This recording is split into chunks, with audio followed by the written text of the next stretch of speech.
বোলপুর এই নামটার সাথে জড়িয়ে আছে আমাদের এক আলাদা ইমোশন। শান্তিনিকেতন, কঙ্কালীতলা, সোনাঝুরিহাট, বিশ্বভারতী সব মিলিয়ে এই জায়গাটা শুধু একটা শহর নয়, এক অনুভব। আমাদের আগের দুটি ভিডিওতে দেখেছেন আমাদের বাড়ি থেকে বোলপুর আসার পুরো রোড ট্রিপ, আর ঘুরে দেখা এইখানের অন্যতম আকর্ষণ সোনাঝুরি হাট। আগের ভিডিওগুলি না দেখে থাকলে লিংক ডেসক্রিপশন বক্সে দেওয়া থাকলো, অবশ্যই দেখে নেবেন।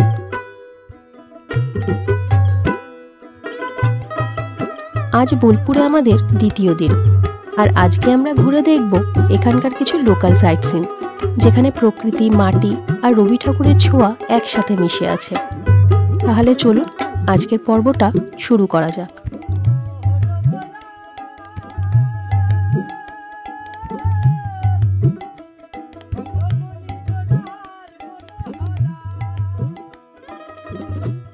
Good morning everyone, welcome back to our channel Room to Dream. আমি মৌমিতা। এর আগের দুটো ভিডিওতে আপনারা দেখেছেন যে আমরা শান্তিনিকেতন এসেছি, আর আজকে আমাদের শান্তিনিকেতনের সেকেন্ড ডে, আর আজকে আমাদের রিটার্নও আছে। তো আমরা এখন রেডি হয়ে ব্রেকফাস্ট করব হোটেলে। ব্রেকফাস্ট করে আমরা কিছু সাইট সিন করব এখানে। তো কোথায় কোথায় ঘুরছি সেগুলো সব আপনাদের সাথে শেয়ার করব। তো চলুন, একটু পরে আবার দেখা হচ্ছে।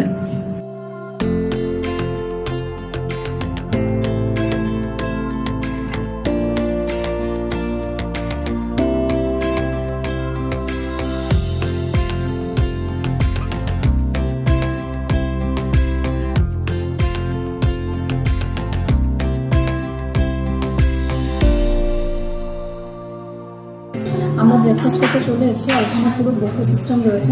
তো অপশন আছে কী কী আপনারা খেতে চান সেই হিসেবে নিতে পারেন। তো আমরা এগুলো নিয়েছি। আমি লেমন রাইস নিয়েছি, ডিম সেদ্ধ নিয়েছি, আর সসেজ নিয়েছি, আর একটা অ্যাথলেটিক নিয়েছি। আমরা হোটেল থেকে চেক আউট করে জাস্ট বেরোলাম, আর এখানে আজকে আমরা একটা টোটো নিয়েছি। টোটো করে এখানকার যা যা ট্যুরিস্ট স্পট রয়েছে সেই জায়গাগুলো সব ঘুরে নেব। ঘুরে তারপরে আবার হোটেলে এসে আমরা গাড়ি নিয়ে বেরোবো। তো কোথায় কোথায় ঘুরছি সব কিছু আপনাদের সাথে শেয়ার করছি।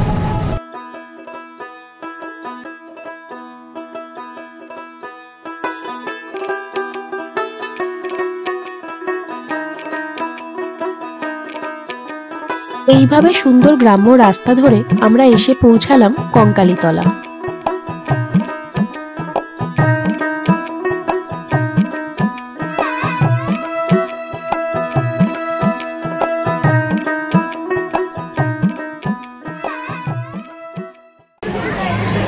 আমরা এখন কঙ্কালীতলায় আসলাম।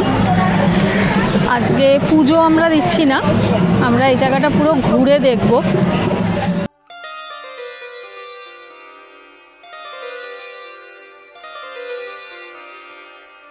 একান্ন শক্তিপীঠের মধ্যে সর্বশেষ শক্তিপীঠ বলে মনে করা হয় এই কঙ্কালীতলাকে। এটা শুধু একটা মন্দির নয়, বহু ভক্তের বিশ্বাস কঙ্কালীতলা অত্যন্ত জাগ্রত শক্তিপীঠ। কথিত আছে এখানেই দেবীর কাঁখাল অর্থাৎ কোমরের অংশটি পতিত হয়েছিল। কঙ্কালীতলার একদম কাছেই রয়েছে কঙ্কালীতলা মহাশ্মশান, যেখানে আজও তন্ত্র সাধনা করা হয়, যে কারণে কঙ্কালীতলাকে শক্তিপীঠ বলা হয়ে থাকে। এখানকার পবিত্র কুণ্ডটির নাম সতীকুণ্ড। বিশ্বাস করা হয় এই কুণ্ডের মধ্যেই দেবীর পতিত অংশটি পাথরের আকারে নিমজ্জিত রয়েছে। এই কুণ্ডের সামনে দাঁড়ালে একটা আলাদা শক্তি, একটা গভীর শান্তি অনুভব করা যায়।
হাট, আজ রবিবার, এখানে হাট বসেছে।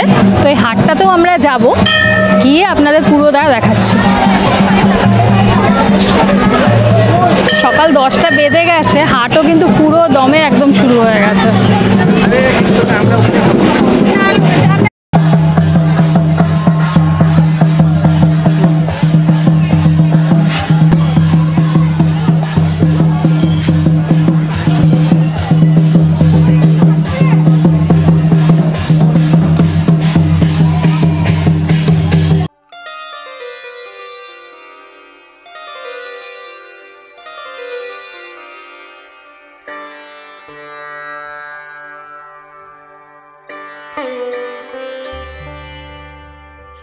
মন্দিরের পিছনেই রান্না হয় মায়ের জন্য ভোগ। এইখানে ভোগ গ্রহণের সুবন্দোবস্ত আছে।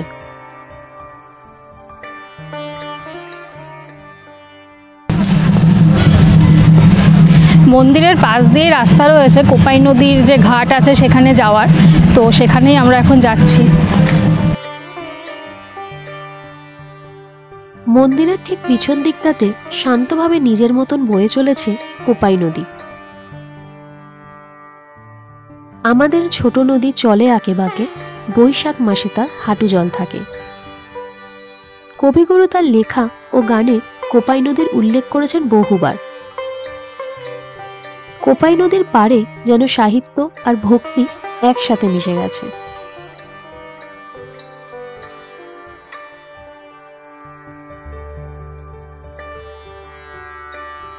কোপাই নদীর পাড়ে এখন প্রতিদিন সন্ধ্যাবেলা হয় সন্ধ্যা আরতি। বিকালে বা সন্ধ্যাবেলা কঙ্কালীতলা আসলে সন্ধ্যা আরতি কোনোভাবেই মিস করবেন না।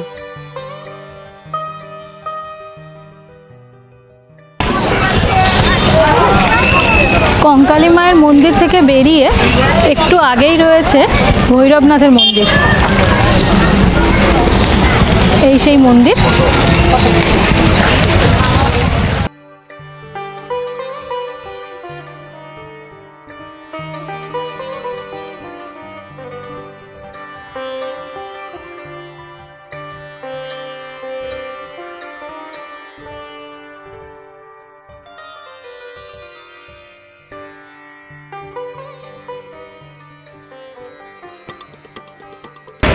আমি এখন বিশ্বভারতীর ক্যাম্পাসে আছি, আর আমার সামনে যেটা দেখছেন এটা হচ্ছে সেই বিখ্যাত কিন্তু 3 পাহাড়, সেই বটগাছ ঝুড়িয়ালা একদম।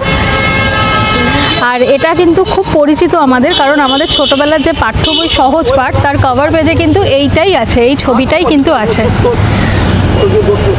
রবীন্দ্রনাথ কিন্তু এখানে বসে অনেক লেখাও লিখেছেন।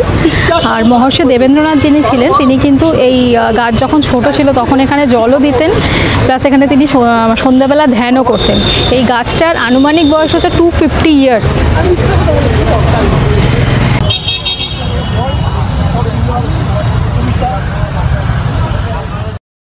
মহর্ষি দেবেন্দ্রনাথ ঠাকুর এখানে একটি পুকুর খনন করেছিলেন, এবং পুকুর খনন করার পর যে মাটিগুলো রাখা হয়েছিল সেটা অনেকটা 3 পাহাড়ের মতন আকৃতি হয়েছিল।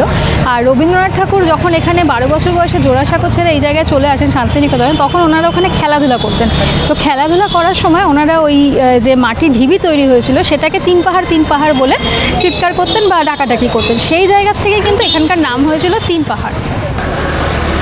এই যে জায়গাটা দেখুন, খোলামেলা জায়গা দেখুন, সিমেন্টে গোল গোল সার্কেল করা স্কোয়ার বানানো, মাঝখানে বালি ভরা রয়েছে, ওই যে একটা স্লিপার রয়েছে, গাছের নিচে দেখুন সিমেন্টের ঢিপি করা হয়েছে। তো এই জায়গাটার নাম হচ্ছে মৃণালিনী আনন্দ পাঠশালা স্কুল। মৃণালিনী দেবীর নাম মানে হচ্ছেন রবীন্দ্রনাথ ঠাকুরের ওয়াইফ, ওনার নামে এই স্কুলের নামকরণ করা। রবীন্দ্রনাথ ঠাকুর কিন্তু ছোটোবেলায় বন্ধ ঘরের মধ্যে পড়াশুনো করতে পছন্দ করতেন না, ওনাকে খেলাধুলোর ছলে পড়াশুনো শেখানো হতো। ঠিক একই পদ্ধতিতে বাচ্চাদের এখানে বেসিক শিক্ষাটা দেওয়া হয়। যে সমস্ত বাচ্চাদের বয়স হচ্ছে 4 থেকে 5 বছর তাদের এখানে পড়ানো হয়। তো শিক্ষক মশাই যে গাছের নিচে সিমেন্টের ঢিপি বা ওই গাছের নিচে চেয়ার নিয়ে বসে, এবং যারা স্টুডেন্ট থাকে মাটিতে মানে খোলা আকাশের নিচে মুক্তভাবে মাটিতে আসন বা শতরঞ্জি বিছিয়ে বসে ক্লাস করে। আর ওই দেখুন, ওই যে মাটির বাড়ি খড়ের চালের যে ঘরটি দেখতে পাওয়া যাচ্ছে ফাঁকে, ওটার নাম হচ্ছে নতুন বাড়ি। শীতকালে এবং গ্রীষ্মকালে তো ওপেন ক্লাস সম্ভব হয় গাছের নিচে, বাট বর্ষাকালে তো না। তো বলো, রবীন্দ্রনাথ ঠাকুর তখনকার দিনে ওই খড়ের চালে মাটির বাড়ি খড়ের চালের ঘরটিকে নির্মাণ করেছেন। রবীন্দ্রনাথ ঠাকুর নিজেও ওই বাড়িতে বসে বিভিন্ন লেখাজোখা করেছেন। তার মধ্যে গোড়া নামক যে উপন্যাস, মানে গোড়া রচনা করেছেন। গীতাঞ্জলির ভিতরে যে নৈবেদ্য যে অংশ আছে, তার বিভিন্নখানি অংশ ওখানে লিখেছেন। ওই বাড়িতে বসে উনি শারদ উৎসব নামের নাটকও লিখেছেন। নিজে ওই বাড়িতে বসবাস করেছেন এবং বর্তমানে যে আনন্দ পাঠশালা স্কুলের আপনার যখন বৃষ্টি পড়ে এখানে, তখন এই আনন্দ পাঠশালা স্কুলের ক্লাস ওখানেই হয়, ওই মাটির ঘরের মধ্যে সম্পন্ন হয়। আজকে আমরা যার সাথে বেরিয়েছি সুকান্ত হাজরা, উনি আমাদের খালি ঘোরাচ্ছেন না, আমাদের গাইড হিসাবেও কাজ করছেন। প্রতিটা জায়গা উনি ভালোভাবে আমাদের ডেসক্রাইব করছেন এবং ঘুরিয়ে ঘুরিয়ে দেখাচ্ছেন প্রতিটা পয়েন্ট, তার ইতিহাস কী আছে। তো ওনার নাম্বারটা আমি ডেসক্রিপশানে আর স্ক্রিনে মেনশন করে দেবো, আপনারা আসলে ওনার সাথে যেতে পারেন। শুধু আপনাই যে টোটো করে উনি ঘোরাবেন সেটা না, আপনাকে কিন্তু গাইডেরও কাজ করে দেবেন, সব কিছু ভালোভাবে ঘুরিয়ে দেখিয়ে দেবেন। আমি স্টেশন থেকে পিক আপ এবং ড্রপিং সবই করে দেবো। পিক আপ ড্রপেরও ফেসিলিটি উনি প্রোভাইড করেন, তো সেই হিসাবে আপনারা কন্ট্যাক্ট করে নেবেন অবশ্যই। বিশ্বভারতীতে আপনার টোটাল 23টা ভাষা শেখানো হয়, বাংলা, হিন্দি, ইংরাজি, এটা তো কমন। এছাড়াও চাইনিজ, জাপানিজ, ফর্সি, পর্তুগিজ, আরবি, উর্দু, তামিল, তেলুগু, কান্নাড়, সংস্কৃত, পলি এরকম করে। তো এবং বিশ্বভারতীতে আপনার মেডিকেল ও আইটি সেক্টর বাদ দিয়ে, ইঞ্জিনিয়ারিংকে বাদ দিয়ে বাকি সমস্ত সাবজেক্টের উপর পড়ানো হয়। এখানে ডিএড পর্যন্ত ক্লাস করানো হয়। তো এই সমস্ত সাবজেক্টের উপর ভিত্তি করে বিশ্বভারতীতে সেন্ট্রাল লাইব্রেরি গঠন করা হয়েছে। 12 থেকে 13টি লাইব্রেরি আছে, তার মধ্যে সব থেকে বৃহত্তম লাইব্রেরি হচ্ছে এটা, বিশ্বভারতী সেন্ট্রাল লাইব্রেরি। আর ডান দিকে দেখুন, এটা হচ্ছে পৌষ মেলা মাঠ। রবীন্দ্রনাথ ঠাকুর যে পৌষ মেলা স্থাপন করেছিলেন, বর্তমানে এই মাঠের মধ্যে সেই পৌষ মেলা অনুষ্ঠিত হয়। বাংলা যে 7ই পৌষ মাসের 7 তারিখ বাংলা, সেই 7 তারিখ থেকে 10 তারিখ পর্যন্ত 4 দিনের এখন মেলা বসে বর্তমানে। একদম মেলার মাঠে মানে এই প্রান্ত থেকে শুরু করে একদম ওই শেষ মাথা যতদূর আপনার চোখ যাবে ততদূর আপনার পৌষ মেলা বসে। এখানে কি শুধু শান্তিনিকেতনে যারা আছে তারাই দোকান দেয়, নাকি বাইরে থেকে এসেও দোকান দেয়? না, বাইরে থেকেও দোকান দেয়, বাইরে থেকে অনেক লোক আসে। আর এটা হচ্ছে বিশ্বভারতীর সেন্ট্রাল অফিস, যেখান থেকে বিশ্বভারতীকে পরিচালনা করা হয়। আচ্ছা, সেন্ট্রাল অফিস।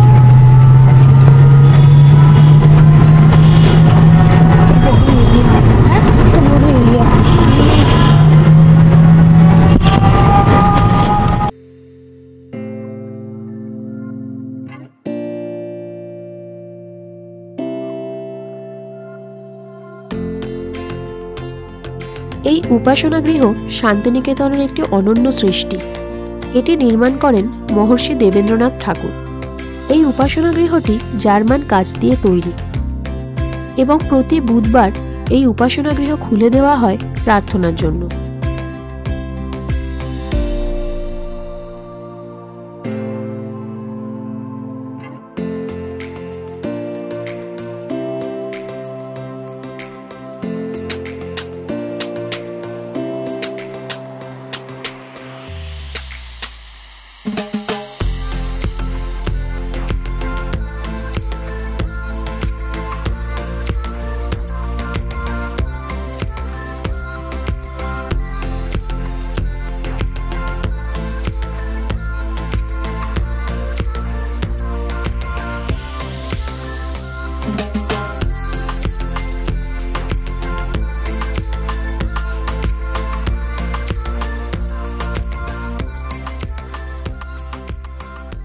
বিশ্বভারতী ঘুরে আমরা এখন সৃজনী শিল্পগ্রামের দিকে যাচ্ছি।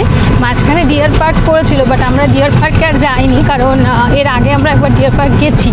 তো এখন সৃজনী শিল্পগ্রামে যাচ্ছি। এই যে বাড়িটি দেখছেন, এটা হচ্ছে অমর্ত্য সেনের বাড়ি। বাড়ির নাম হচ্ছে প্রতীচি, ওদিকে নেম প্লেটে দেওয়া আছে। আর এর পাশে দেখুন এটি সেন, মানে অমর্ত্য সেনের বাবার নাম হচ্ছে আশুতোষ সেন, ওনার নামে এই বাড়িটি। ওনার মায়ের নাম হচ্ছে অমিতা দেবী। অমিতা দেবী ছিলেন রবীন্দ্রনাথ ঠাকুরের স্টুডেন্ট, সেই কারণে অমর্ত্য সেনের যে অমর্ত্য নাম, এটা রবীন্দ্রনাথ ঠাকুরের দেওয়া।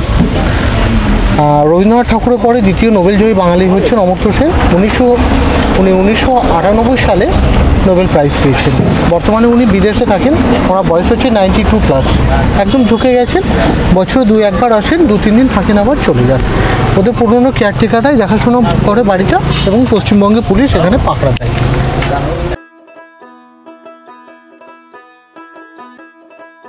এরপর আমরা চলে যাই সৃজনী শিল্পগ্রামে। সৃজনী শিল্পগ্রাম হলো পূর্ব ভারতের লোকশিল্প, হস্তশিল্প ও সংস্কৃতিকে কেন্দ্র করে তৈরি একটি সুন্দর সাংস্কৃতিক গ্রাম।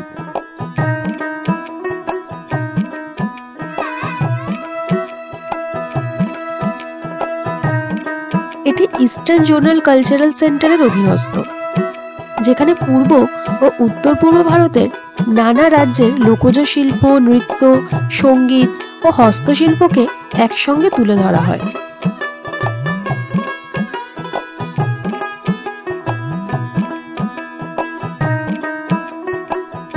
এখানকার প্রতিটি কুটির বা হাট আলাদা আলাদা রাজ্যের শিল্প ঐতিহ্যকে প্রতিনিধিত্ব করে। মাটির ও খড়ের ও কাঠের তৈরি এই ঘরগুলো গ্রামীণ বাংলার পরিবেশ ফুটিয়ে তোলে। রয়েছে হাজারেরও বেশি শিল্প বস্তু, ভাস্কর্য, উদ্যান, পুতুল ঘর, লোকচিত্র গ্যালারি এবং খোলা আকাশের নিচে বিভিন্ন শিল্পী কারিগরদের প্রদর্শনী।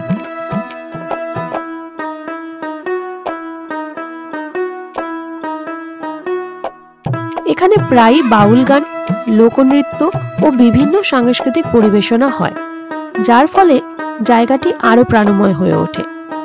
সবুজে ঘেরা শান্ত পরিবেশ, ছোট জলাধার, খোলা মাঠ সব মিলিয়ে এটি একটি শিল্প সংস্কৃতিময় অভিজ্ঞতার জায়গা।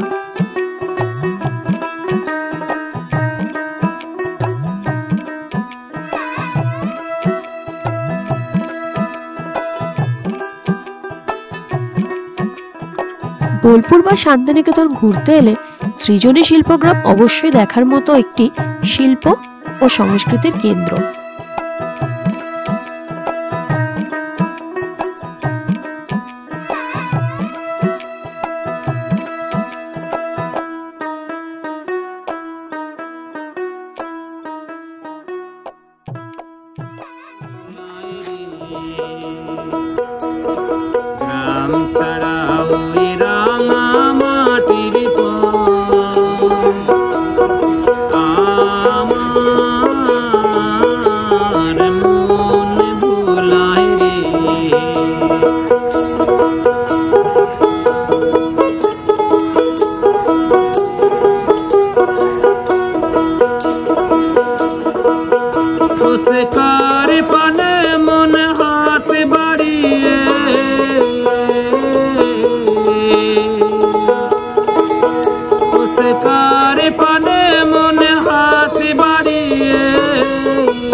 সৃজনী শিল্পগ্রাম থেকে বেরিয়ে আমরা চলে আসি সুরুল রাজবাড়ি।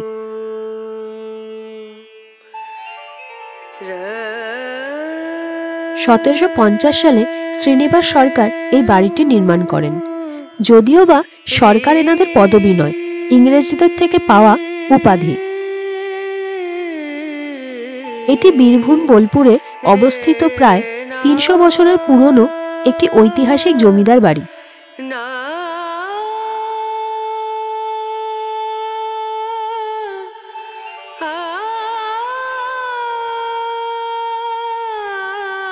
এই রাজবাড়িটি তার পোড়ামাটির মন্দিরের জন্য বিখ্যাত এবং দুর্গাপুজোর জন্য সুপরিচিত।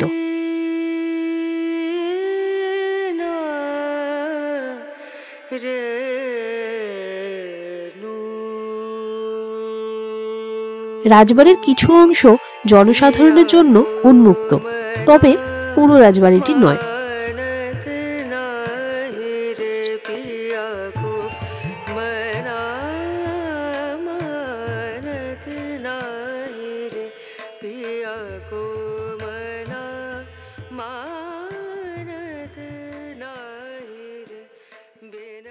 আমরা সাইট সিন করে এবার আবার হোটেলে আসলাম, কারণ আমরা চেক আউট করে নিয়েছিলাম, শুধু গাড়িটা এখানে রেখেছিলাম, এবার গাড়িটা নিলাম। তো এবার আমরা লাঞ্চের জন্য যাব, লাঞ্চ করে একেবারে ফাইনালি এখান থেকে বেরোবো। তো কোথায় লাঞ্চ করছি চলুন আপনাদের সাথে শেয়ার করছি।